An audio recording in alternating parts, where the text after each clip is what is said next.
It's the American eagle versus the Russian bear.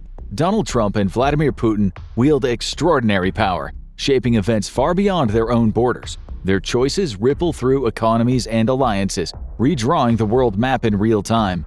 But between them, who really holds more sway? On today's episode of the Infographics Show, we're breaking down the battle for global influence and which leader truly dominates. When it comes to military might, President Trump holds the ace. According to Global Firepower, a site that ranks nations using dozens of factors, the US sits firmly at the very top. And for good reason. The US Department of Defense's budget for 2025 is a staggering $832 billion. That is not just more than Russia's, it's more than the next 10 countries combined. A lot of that money goes into keeping the US military machine running on troops, bases, fleets, and aircraft. But it's also invested in next-generation technology, like drones, hypersonic missiles, cyber warfare, and AI-powered battlefield systems. Political scientist and realist John Mearsheimer has often said that the most powerful nations in history were always backed by powerful militaries. In his groundbreaking book, The Tragedy of Great Power Politics, he says the top dogs in modern history have all had a big GDP, a large industrial base, a strong population, a secure geography, and cutting-edge tech. And the US has it all. And of course, nuclear weapons tilt the balance further, though let's hope that that card stays buried deep in the deck. So on paper, the US military is unmatched. Except for maybe every year that passes, fewer people seem to be up for a fight. The US has over 1.3 million active personnel, plus nearly 800,000 in reserve. However, the Pentagon admits that many younger Americans are unfit, mentally or physically, or unwilling to serve. Even so, the quality and reach of US forces make up for it. The Air Force and Navy remain the most advanced in the world, capable of projecting power to any corner of the globe. China may now boast bigger raw numbers in terms of tanks and ships, but the US still holds the edge in logistics, training, global bases, and precision technology. And behind it all is America's economic juggernaut, a $30 trillion+ GDP, which guarantees that when Washington wants to spend, it can always find the money. That said, raw power doesn't always translate into victories. Vietnam and Afghanistan proved that even the world's most expensive army can be worn down by guerrilla tactics, bad strategy, hostile terrain, and a population prepared to do whatever it takes when a juggernaut starts calling the shots in their country. As every general knows, firepower is only part of the equation. Wars also hinge on intelligence, trying to know the enemy better than they know you, and that's where the US is arguably the strongest in the world. They hinge on propaganda, winning the narrative as well as the battle, which we'll talk about soon. They also hinge on allies, and thankfully for the US, it has plenty, some of the richest countries in the world. Now compare that to Putin. Russia officially spends around $145 billion on defense, although some say it is far more, hidden in classified budgets. It fields a similar 1.3 million active personnel, with another 2 million reserves plus some 250,000 paramilitaries. Not bad at all. And unlike President Trump, Putin has no issues sending in young men kicking and screaming to the front lines. But Russia's GDP is barely $2 trillion, 1/15 of America's, meaning every ruble spent on tanks or planes cuts deeper into the rest of the economy. What Russia lacks in wealth, though, it compensates for with sheer manpower and a culture of militarization. You could also argue that in Russia, there's a willingness to take casualties that would be politically unthinkable in the US. The Ukraine war has already shown this. Russia can absorb staggering losses while keeping its war machine chugging along. Americans would be out protesting if so many people were dying in a war that wasn't perceived as absolutely necessary. Russia's nuclear arsenal is the world's largest. Sure, it's not as advanced as the US's, but it is still an equalizer. No matter how powerful the US becomes, direct conflict would risk mutually assured destruction. Russia's intelligence services, the FSB and GRU, are historically nowhere near as powerful as US intelligence apparatus, but they have still proved adept at sabotage, assassinations, and cyber warfare, tools that bypass traditional conflict, and unlike the CIA, could easily get a pass to do some extra legal damage. And while its conventional forces lag, Russia has shown that it can still project influence through mercenary groups like Wagner in Africa and the Middle East. But yes, militarily speaking, President Trump holds most of the best cards. America has the bigger budget, the stronger economy, the more advanced forces, and the broader network of allies. But Putin still has the capacity to disrupt, destabilize, and terrify, sometimes with cheaper, dirtier, and more asymmetric tools. What would matter very much in terms of a possible war would be how many trained individuals you could actually mobilize, and how much of the population you could conscript and make combat ready. The US has about 4.4 million men who reach military age in any given year. But as we said, getting a lot of those men off the couch or into shape would be a major factor. Still, at around 342 million people, the US has more than double the population of Russia. Russia would, though, fare better at conscripting people into war. As the tyrant Joseph Stalin proved, authoritarians can get things done when it comes to war, which usually means using a very heavy hand. And that is the point. Putin's military is completely at his disposal, whereas President Trump might struggle to take military action. He could propose conscription, but he couldn't force it. He could try, but would he really be willing to send people off with tears in their eyes and blood in the streets? He could propose an attack, but he couldn't force it. Sure, he might lean on an authorization for use of military force and executive action or even covert operations, but unlike Putin, the president doesn't command the same iron grip over his military. President Trump is also more protected. The US is blessed by geography, oceans to the east and west, friendly neighbors to the north and south. In theory, Russian troops could try to mount a land invasion via Alaska, or perhaps through Canada or Mexico, but really that is the stuff of fiction. The logistical hurdles would be crazy, and the US Navy would sink any attempt long before it got close. So a Russian land invasion of the United States is about as plausible as America invading Jupiter. The reverse, though, is not too far-fetched, and it is certainly something in Moscow's mind. With NATO allies stationed across Europe, Moscow fears that US troops could, in theory, use that network to launch a land attack. This is why Russia always has drawn a bright red line around NATO expansion, especially into Ukraine. For Putin, Ukraine joining NATO is not an abstract idea, it's a potential dagger at Russia's heart. Critics argue he used that as a pretext for an invasion he intended all along, but plenty of leading American analysts over the years have warned about this red line. NATO isn't officially the US, yet Washington dominates it, and critics say it projects American power. In that sense, it's another ace in President Trump's hand, not Putin's. A US land invasion won't happen, so Putin can relax. But that just means the real battles for power are fought elsewhere, in finance, resources, and information, so let's go there. One of America's biggest strengths is its control over global finance. The dollar isn't just US currency, it's the world's reserve currency. Nearly every significant international transaction clears through systems ultimately tied to American banks and regulators. The Society for Worldwide Interbank Financial Telecommunication, or SWIFT, may be a global cooperative based in Belgium, but it operates under heavy US and allied influence. So when Russian banks were cut off after the invasion of Ukraine, it was like shutting off a country's oxygen supply. The US also has friends in all the right places: Canada, France, Germany, Italy, Japan, the Netherlands, Sweden, Switzerland, the UK. Many of the world's central banks and financial hubs align with Washington. Together, they hold the keys to the global economy. China has tried to create an alternative in the Cross-Border Interbank Payment System, or CIPS. Russia has cobbled together its own System for Financial Message Transfer, or SFMT, but those are minnows compared to SWIFT. And for the foreseeable future, the dollar system remains king. Analysts across the spectrum agrees, whatever its flaws, the greenback will keep the crown for many years to come.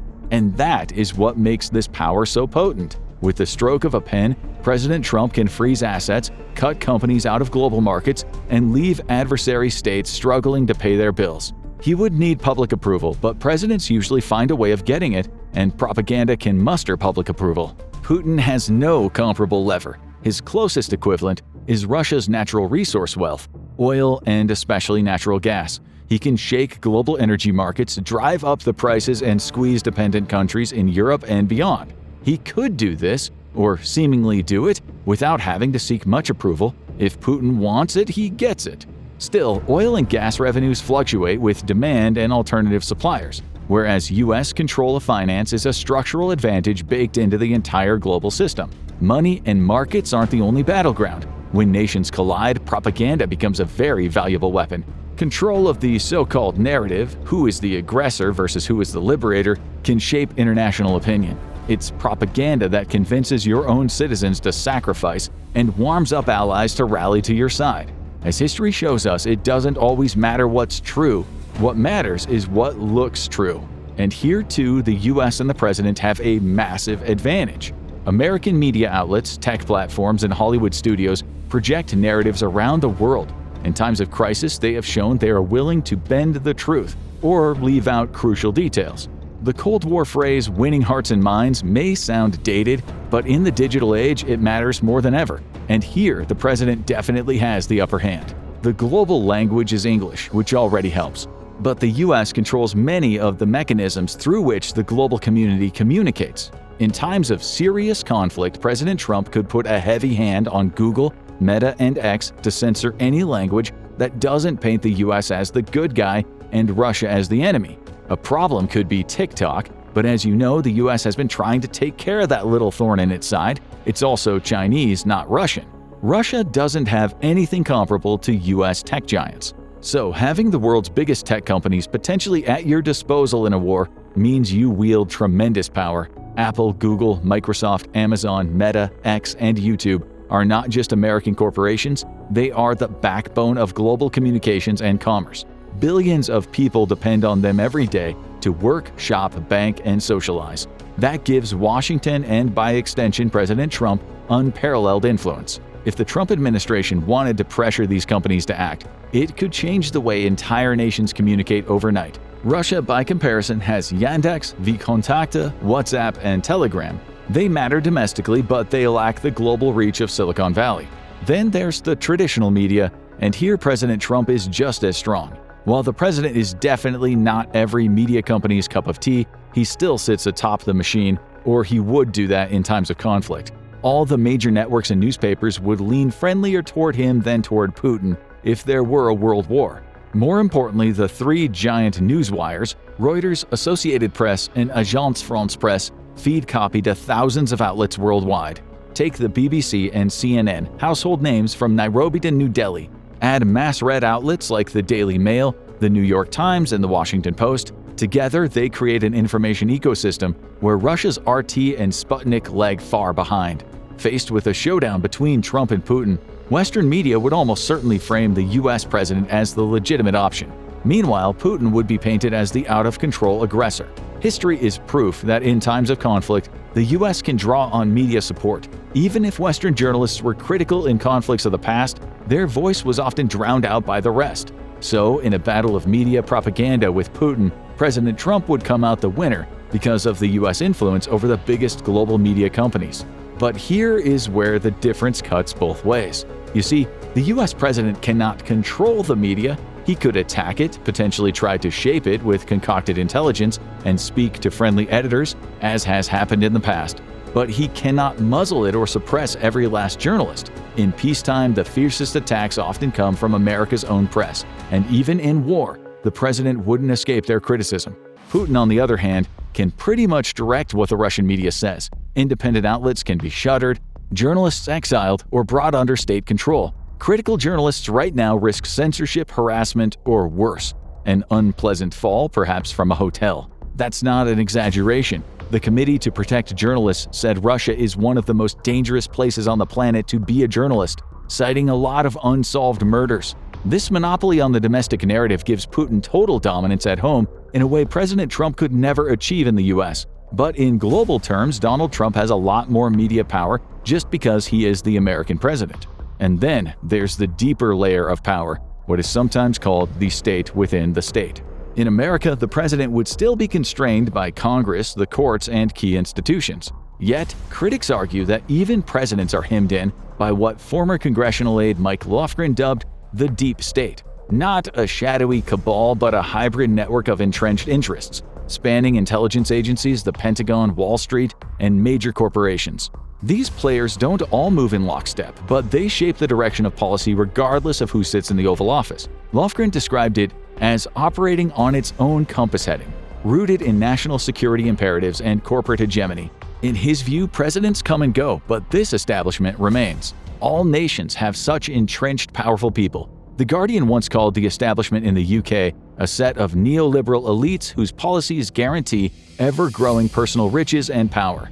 That's perhaps critical, but whether you see it as sinister or simply structural, the point is that American power, like British power, is also distributed through an entrenched establishment, sometimes supportive of President Trump, sometimes hostile. Russia works differently. There, Putin is the establishment and he has full backing. He is the key to the door of the Russian deep state. He embodies the security services, the oligarchs, the military, and the political elite. Where President Trump sometimes wrestles with competing power centers, Putin doesn't. He doesn't need to cajole the media, outmaneuver the courts, or battle rival agencies. His power is far more consolidated, which means his grip at home is stronger, even if his reach abroad is weaker. His power is, for all practical purposes, absolute. Of course, no one ever rules entirely alone. Behind Putin stand oligarchs, powerful bureaucrats, and technocrats. But unlike in the US, he doesn't need their approval to act. Russian politics is built around the vertical of power, a system Putin himself reinforced, where all levers eventually lead back to him. This gives him far more freedom inside of Russia than Trump could ever dream of in the United States. Also, Putin can remain in power indefinitely. After changing the Constitution in 2020, he effectively reset his presidential term limits, allowing him to stay until 2036 if he chooses. The US president, by contrast, is bound by 2 terms. Putin can imprison his political opponents at will, opposition leaders like Alexei Navalny, who mysteriously died in 2024, journalists like Anna Politkovskaya, who was murdered in 2006, or even exiled dissidents who end up poisoned in foreign cities. Putin stays in power as long as he's useful to Russia's invisible levers, the security services, the oligarchs who rely on him, and the ex-KGB men who dominate the state. President Trump's position is much shakier. He operates within an established framework that can block and restrain his actions or simply wait him out. Without checks and balances, Putin can leverage military power for his own benefit or for the benefit of his closest allies. He can start wars without congressional approval or a parliamentary debate. That's how the annexation of Crimea in 2014 unfolded, swiftly and with little domestic opposition. He also can use energy as a weapon, turning off the gas pipelines to Europe as he did during the Ukraine war, forcing European economies to scramble for alternatives.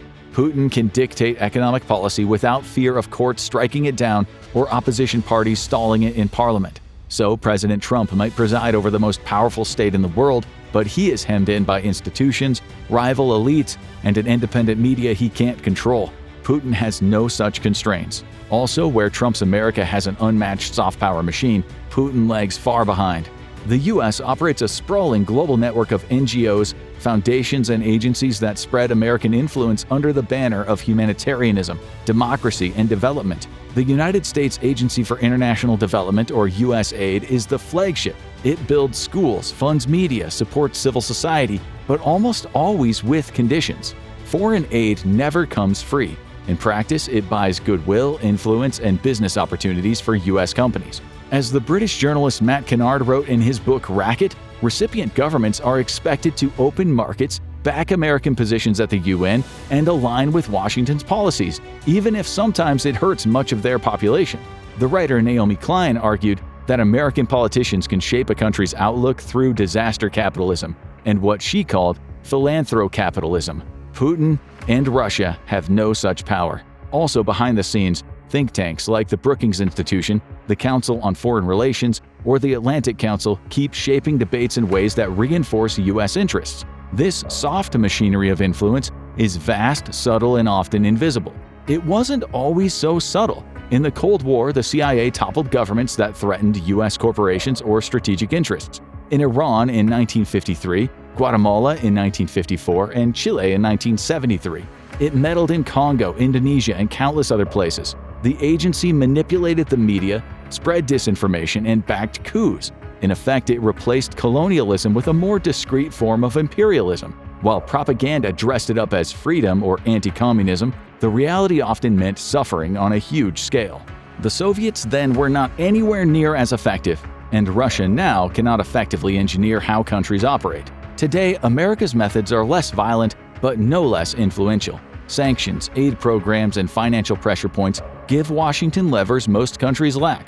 Any U.S. president, including Trump, can reshape another nation's economy or politics without firing a shot. Putin has no equivalent to U.S. aid or America's vast NGO network. Russia funds a cultural outreach agency and runs a few humanitarian projects. It also uses the Russian Direct Investment Fund or the Eurasian Economic Union to draw allies closer. But these are small compared to U.S. tools and often hamstrung by corruption or a lack of credibility. If Putin could have such power at his disposal, he would take it in a heartbeat. But he doesn't. Exports are his most potent card. Gas and oil pipelines to Europe gave him enormous leverage until recently. Russia's intelligence agencies, the FSB and GRU, specialize in covert operations, assassinations abroad, cyber attacks, election interference. And then there are paramilitary forces like the Wagner Group, which until its rebellion in 2023 acted as a shadow arm of Russian foreign policy in Africa, Syria, and Ukraine. These tools destabilize, intimidate, and disrupt, but they don't create the long-term soft power networks that America has mastered. In the end, Putin's power toolkit is not very diverse, for the most part due to a lack of funds. He can rule at home with iron authority, silence dissent, and flex military muscle abroad. But Donald Trump, simply by being U.S. president, commands something bigger: a global system of finance, aid, institutions, technology, and media that projects American power far beyond Russia's reach. America's tools are subtler and more institutionalized, and Russia's are cruder, narrower, and more short-term. But President Trump doesn't have full control over the systems of power, many of which are not clearly visible. This massive system was there before he became president, and it will be there after he leaves, whereas Putin pretty much owns the system. Power between Trump and Putin might be up for debate, but America makes sure its leader is untouchable. Watch the insane protection of the President of the United States to see the extreme lengths they go to, or click on this video instead.